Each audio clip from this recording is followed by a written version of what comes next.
한 2달 전까지 무소불위에 걸려가지고 해내지 못했던 분이 지금 다시 하려고 한다? 그러려면 굉장히 뭔가 바뀌었어야 되는 거거든요. 그때는 내가 못했지만은 지금은 할 수 있다를 보여줘야 되는 것인데 네. 뭘까요?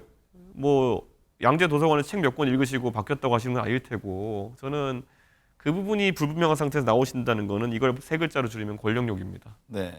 저는 지금 시점에서는 전면 백지화하고 다시 돌아가는 것이 맞다 이런 네. 생각을 갖고 있고요. 1,500명을 늘린다고 하는데 당장 이거 늘린다고 뭐 숫자를 밀어붙인다고 대통령이 정치적 승리하는 거 아닙니다. 네. 왜냐하면 지금 3,000명을 가르치던 공간에서 50%를 증원해가지고 4,500명을 가르친다. 일반적으로 이거는 교육의 질이라는 것도 내년에 우려할 수밖에 없는 겁니다. 네. 정치인문 13년 만에 국회에 입성을 하게 됐습니다. 다시 한번 축하드립니다. 예, 감사합니다. 예. 이 당선인에게 슈퍼 초선, 돌아온 길이나 뭐 이런저런 여러 수식어가 뒤따르던데 국회의원으로서 가장 하고 싶은 건 어떤 겁니까? 뭐 사실 지역구를 이제 맡았으니 지역구 현안들도 빨리 해결해야 되겠고요. 네. 동탄 지역의 뭐 트램이나 학교 이슈들 이런 것들도 다뤄야 되고 또 국가적으로는 저희가 개혁신당이라고 이름을 지었는 당을 정말 사회 구조적으로 바꿔야 될 부분이 많습니다. 특히 뭐 교육이나 이런 부분 같은 경우 이번에 의료개혁한다 나섰지만은 사실 이런 것들이 신중하게 기획되고 그리고 의회에서 차근차근 토론해가면서 점진적으로 이루어져 나가야 되는데 윤석열 대통령식으로 그냥 훅 던지고 네. 싸우고 이런 식으로는 개혁이 안 되거든요. 그래서 저희는 그런 면에서 성과를 좀 내고 싶습니다. 현안인 최혜병 특검 얘기부터 해보겠습니다. 윤석열 대통령이 거부권을 행사해 오는 28일 국회 본회의에서 재의결을 앞두고 있는데요. 여당은 지금 표 단속에 한창이고 야권은 공조를 강조하고 있습니다. 어떻게 전망하는지요? 제가 요즘 국민의힘에 있는 의원님들이랑 이제 얘기를 할 때가 되면은 항상 이렇게 이야기합니다. 아, 그렇게 3년 동안 억눌려 살았으면은 한 번쯤은 헌법기관인 국회의원 같이 한번 해보셨으면 좋겠다 이런 이야기를 합니다. 네. 지금 뭐 윤석열 대통령이 일방주의 속에서 3년 동안 사실 뭐 연판장이나 쓰고 뭐 이런 일들을 강제당하면서 얼마나 자존심이 많이 상했습니까? 그러니까 이번만큼은 여당의 의원들도 바른 길에 동참했으면 좋겠다. 그래서 저는 이런 이야기가 상당 부분 공감대를 얻고 있다는 생각을 합니다. 그래서 지금 공개적으로 특검법 찬성 입장을 밝히신 4분의 의원들 외에도 몇 분 더 저는 행동할 수 있다 이런 생각을 하고요. 네. 저는 어차피 21대에서 이것이 표결이 안 된다 하더라도 22대에 가서도 또 이것이 상정되고 패스트트랙 타고 올라올 겁니다. 네. 그렇기 때문에 21대 의원님들이 책임감을 가지고 이것을 해결해 줬으면 하는 생각입니다. 최혜병 특검법 문제가 전국 운영에 하나의 분수령이 될 것이라고 보고 계십니까?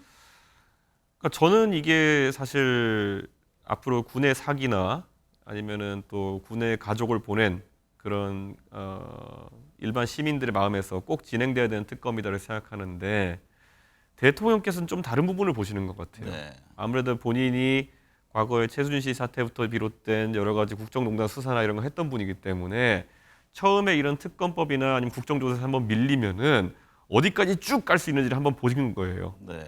그리고 우리가 그때 2016년에도 국정농단 수사나 이런 걸 보면서 언론을 통해 본 것은 빙산의 일각일 뿐이고 사실 얼마나 많은 사람들이 수사받고 얼마나 많은 그런 압박 수사가 있었겠습니까? 네. 그렇기 때문에 우리가 보는 것보다 대통령은 더 큰 빙산의 덩어리를 보고 계신 것 같다. 그래서 네. 더 방어적으로 나오시는 거 아닌가 이런 생각을 하고요.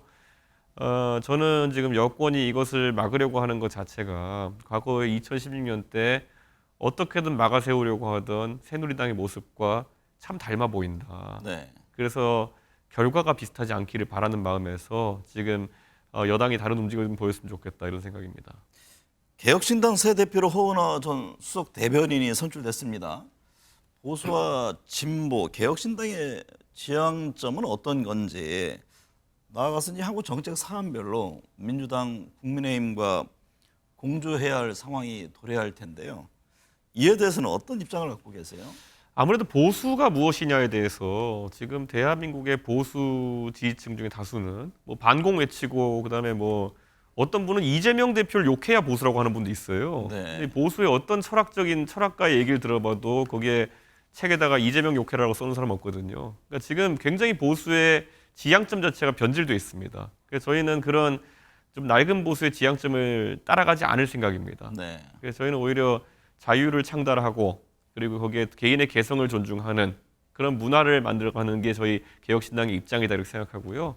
윤석열 대통령이 자기 입으로 아무리 보수를 얘기하고 자유를 얘기한다 하더라도요. 하시는 걸 보면 보수 아닙니다. 예, 어떤 보수가 국가를 위해 책임감 있게 일했던 해병대 수사단장을 항명 수괴죄로 몰아가지고 저렇게 재판받게 만듭니까? 네. 어떤 보수가 언론의 입을 틀어막기 위해 가지고 여러 가지 저런 규제를 강화합니까? 어떤 보수가 세상에 직구 규제 같은 거로 해서 자유무역을 방해하려고 합니까? 저는 이런 것들은 대통령께서 지금 오히려 철학의 빈곤을 겪고 계신 상황이다. 이렇게 지적하고 싶고 대통령을 그래서 비판한다고 해가지고 보수 아니다. 이런 식의 아주 수준 낮은 주장에는 네. 앞으로 대응하지 않으려고 합니다. 네. 예. 윤석열 대통령이 보수가 아니다 이런 진단이 좀 뭐 제 주장이 아니라 네. 그 김건희 여사가 과거 공개된 녹취록에서도 네. 예, 뭐 문재인 대통령과의 관계를 설명한 적도 있었고 뭐 대통령이 딱히 보수는 아니란 취지로 이렇게 말씀하신 바도 있고 하기 때문에 저보다도 아마 그 영부인도 다 알고 계시기 때문에 더 정확한 말씀하시지 않았나 이렇게 생각합니다. 네. 이재명 민주당 대표가 국민연금 개혁안에 대해서 어떤 결단이든 열려 있다면서 21대 국회 임기 내에 처리하자라고 여당에 제안을 했습니다.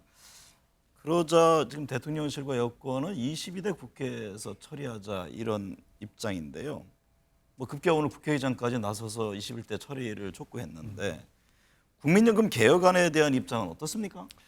저희는 뭐 어차피 개혁안이라는 것이 젊은 세대에게는 그다지 매력적이 않은 안들이 계속 나오고 있는 겁니다. 네. 그래서 저는 저희 개혁신당은 젊은 세대의 지지가 높은 정당이고 조금 더 지금 기성세대가 부담해야 될 부분을 높여야 된다라는 생각하지만은 저는 개혁에 대해서 계속 밀어붙일 것 같이 하던 여당이 어쨌든 역동작에 걸린 겁니다.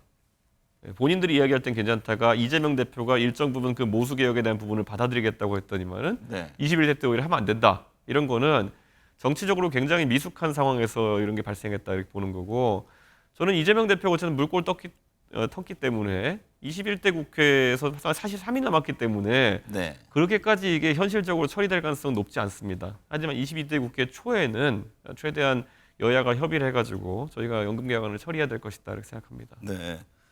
의대 정원이 확정됐습니다. 정부는 내년에 의대 정원을 기존보다 1,509명 더 뽑기로 했는데 지금 갈등은 여전합니다. 의대 정원을 둘러싼 논란 현 시점에서 어떤 접근이 필요하다고 보세요?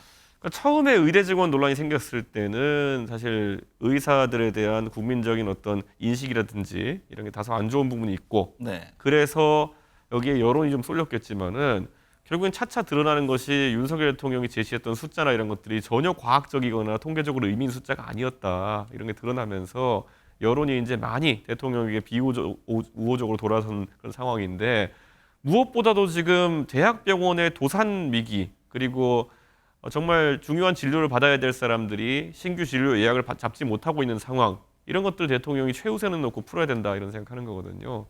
저는 지금 시점에서는 전면 백지화하고 다시 돌아가는 것이 맞다 이런 네. 생각을 갖고 있고요. 1,500명을 늘린다고 하는데 당장 이거 늘린다고 뭐 숫자를 밀어붙인다고 대통령이 정치적 승리하는 거 아닙니다. 네. 왜냐하면 지금 3,000명을 가르치던 공간에서 50%를 증원해가지고 4,500명을 가르친다. 일반적으로 이거는 교육의 질이라는 것도 내년에 우려할 수밖에 없는 겁니다. 네. 그래서 의대 교육의 질 자체가 문제가 되면은 대통령이 그때는 어떻게 책임지실 건지 지금 굉장히 좀 위험한 상황이 계속되고 있습니다. 네. 국민의힘 상황 여쭐게요. 이 당선인 2021년에 예. 국민의힘 당대표가 돼서 다음에죠. 2022년 대선과 지방선거 승리로 이끌었잖아요. 현재 여당은 총선 패배 책임론, 당대표 선거 등을 두고 논란인데요. 한동훈 전 비대위원장이 당대표에 출마할 것으로 보세요? 당 대표라는 거는 사실 굉장한 책임감이 필요한 자리입니다. 네. 한동훈 위원장은 기회를 한번 받았었죠 이미. 뭐 본인이 싸워서 얻은 것도 아니요, 그저 이제 대통령에 의해서 부여된 어떤 권한으로 네. 총선 전 비대위원장이라는 거는 무소불위의 권력입니다. 비대위원들도 본인이 다 선임하고 그렇기 때문에 최고위 내에서 밀어붙일 수 있고 그리고 무엇보다도 선거 앞두고 있기 때문에 공천권을 장악하고 있기 때문에 다 말을 듣습니다. 네.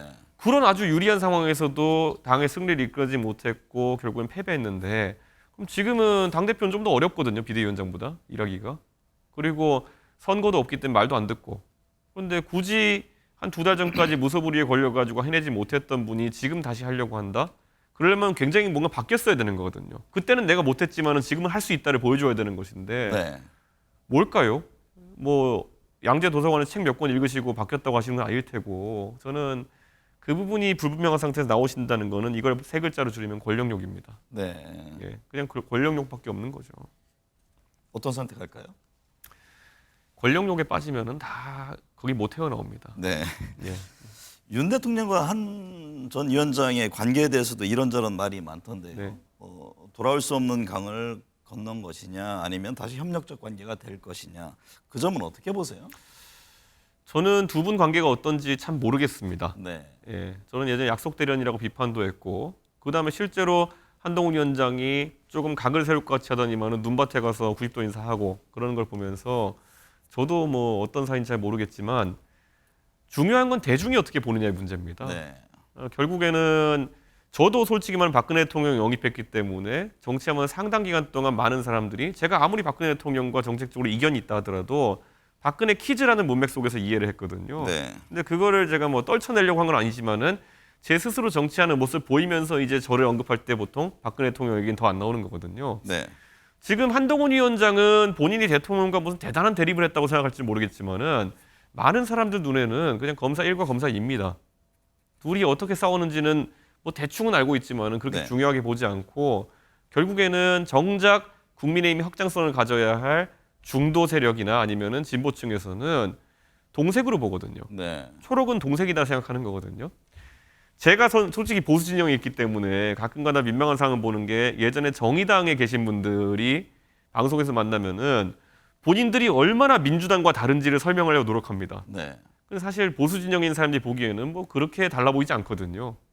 근데 그거를 아무리 열심히 주장한다 해가지고 받아들여지지 않는 것처럼 결국에는 이 한동훈 위원장도 본인은 지금 윤 대통령 당한 것도 있다 생각할 거고 다르다 네. 생각하겠지만은 누가 봐도 윤 대통령 덕에 그냥 비대위원장 한번 해보신 그런 정치 이력입니다 지금. 이 당선인과 한 전 위원장은 협력적 관계입니까? 아니면 경쟁 관계인가요? 저는 뭐 협력도 경쟁도 크게 생각하지 않는 게 우선 저랑은 세대가 좀 다릅니다. 네. 이게 정치권에 이제 보수층이 워낙 고령화되다 보니까 한동훈 위원장을 자꾸 더 젊은 인재로 띄우는 경우가 있는데 그렇죠. 제 띠동갑입니다. 아, 예, 네. 그렇기 때문에 저랑은 세대가 차이가 좀 나고 한동훈 위원장은 어쨌든 정치에 들어온 이상 저랑 경쟁 관계가 될 수도 있겠지만은 지금 상황에서는 그 받았던 비상 대권에 비해 가지고 선거가 약했기 때문에 네.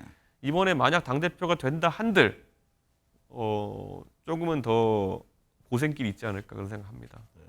검찰 고위급 인사들이 대거 교체된 것을 두고 2016년 전철을 밟지 않기를 바랐지만 T익스프레스를 탄다고 지적한 바 있는데요. 네. 이 어떤 점을 염두에 둔 겁니까?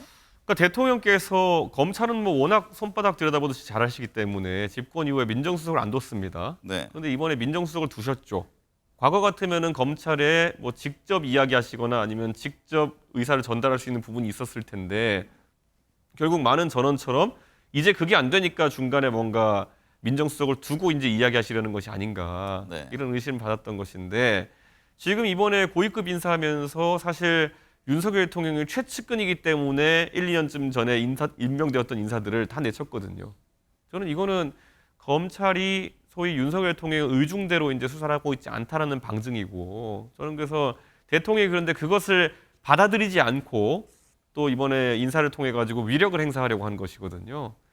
대통령의 권력은 사실 그런 임명권, 인사권이나 이런 걸로 지켜질 수 있는 게 아닙니다. 네. 결국에는 대통령이 소위 선정을 할 때 국민들의 지지율이 나오고 그 지지율을 바탕으로 해가지고 이 정권에 힘이 생기는 것인데 권력 기간을 지금 이제 집권 3년 차에 장악해가지고 어떻게든 권력 누수를 막으려고 한다. 이건 굉장히 위험한 선택이다. 네. 저는 그런 생각을 합니다. 우리 예전에 보면은요, 뭐 4.19를 앞두고 아니면은 11.6을 앞두고도 정말 이승만 대통령이나 박정희 대통령도 원래 얼마나 인기가 좋으셨던 대통령들이었습니까? 근데 대통령 인기가 빠지면서 자꾸 권력기관에 의존하기 시작하면서 권력 누수가 우리 더 생겼던 것이거든요. 네. 저는 윤석열 대통령께서도 권력 누수에 대해 대응하는 유일한 방법은 좋은 정치라는 것이다라는 네. 생각으로 가셨으면 좋겠습니다. 윤석열 대통령 현 여소야대 상황에서 어떻게 전국을 운영해야 한다고 보는지요? 뭐 임기 단축을 통한 개헌론까지 얘기가 나오고 있잖아요. 네. 저는 수신제가부터 원래 시작하라는 말처럼 대통령께서 과거에는 본인을 지지했으나 본인이 스스로 내쳐버린 네. 뭐 박성민 평론가의 말을 따르면은 본인이 앉아 있는 책상 다리를 의자 다리를 본인이 잘라버리는 상황이었는데 그분들에게부터 먼저 한번 접근해 보시는 게 어떻겠냐. 멀리 이재명 대표랑 협치하기 이전에 네. 과거의 전당대회 상황 속에서 안철수 대표에게 본인이 했던 행동이라든지 아니면 나경원 대표에게 했던 행동들 허심탄회하게 그런 분들과 먼저 만나서 얘기를 하면서 한번 이제 범여권이 같이 운영을 잘해보자라고 한다든지 그런 정치적 행보들이 필요한 게 아닐까. 이 말은 뭐냐면은 검사가 이게 참 안 된다고 하지만은 스스로 잘못된 점은 없었는가 한번 복귀해 보는 것이 어떠냐. 네. 이게 원래 성당 다니시는 분들은 알지만 가면 제일 먼저 시키는 게 제 탓이오 제 탓이오 이거 시키는 거거든요. 네. 오죽 사람이 그게 안 되면은 신부님이 일주일에 한 번씩 그거 하라고 이제 말씀하시겠습니까? 미사 보면서. 그런 것처럼 대통령도 한 번쯤은 2년 동안 상처 준 사람들에게 제 탓이오 한번 해보시는 것도 답이다. 그 대상에 이 당선인도 포함돼 있나요? 저한테는 안 해도 됩니다. 저는 네. 저는 관대합니다. 저한테는 안 해도 됩니다. 예. 김종인 전 개혁신당 공천관리위원장이 차기 대선 후보군과 관련해서 이재명 민주당 대표의 대항마로 보수 진영의 후보 중에 이준석 당선인이 가장 유력한 후보가 될 수 있다고 했는데요. 공감하십니까? 저는 뭐 앞으로 공부해야 될 게 많다 생각해가지고 대선에 대한 언급을 하지 않습니다만은 아마 김종인 위원장이 그 소위 말하는 별의 순간이라는 단어를 통해 가지고 좀 전망 예측하시는데 적중률이 높으신 분이다 보니까 언론이 주목하는 것 같습니다. 근데 네. 저는 지금 공부를 더 할 타이밍이다 이렇게 보는 거고 특히 제가 외교 안보나 이런 쪽으로는 최대한 의정 활동하면서 많은 공부해가지고 뭐 이런 소리 들어도 부끄럽지 않을 정도로 하겠습니다.